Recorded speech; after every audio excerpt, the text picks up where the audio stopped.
Ikaw ba isang online seller or online shopper, all are affiliate. So, good news.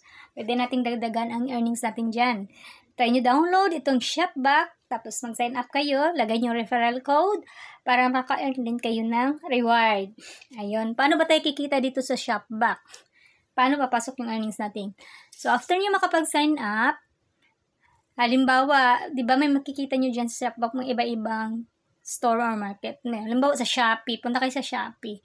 Tapos pili kayo ng doon, product na gusto nyo orderin. At sa taas, makita nyo yung arrow. Click nyo yan. Tapos copy link. Click nyo yung copy link dyan sa baba. Ayan. Tapos balik kayo doon sa Shopback. Ayan. Para doon natin i-paste yung link na galing doon sa Shopee. Ayan. Paste na natin. At yan, makikita natin kung magkano yung cashback or na matatanggap o earnings na matanggap mo. Okay, lumawa ganyan na 38%. So, depende yan. Meron naman ibang mas malaki. Ayan. After nyo makapili link na yon, balik na naman kayo doon sa Shopee. Tapos, make sure na na-place nyo yung order nyo. Para papasok din yung earnings natin dyan sa Shopback.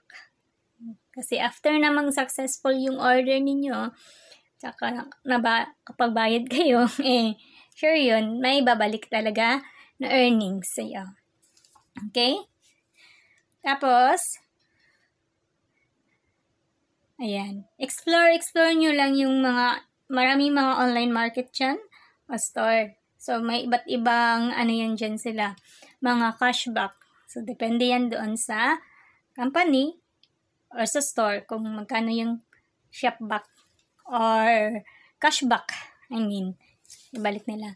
At ipauna ko na lang palang sabihin sa inyo, ito pala, dito, makikita mo dito yung mga history ng earnings mo, kung saan galing yung cashback na yan. Okay? Tapos, yung withdrawal pala nito, dapat nakabind yung GCash account nyo, bank account nyo na, saan nyo ipasok yung, payout nyo o withdrawal nyo. Ang minimum pala nito na withdrawal is 200. So, pag aabot na ng 200 yung earnings mo, pwede mo na siyang i-withdraw. So, direct yan siya doon sa GCash account nyo. Kung GCash nyo, binind yung So, madami yan. Dami talaga nito. Sayang nga yung iba na nag-direct order doon sa direct order tayo sa Shopee or saan man na store. So, hindi na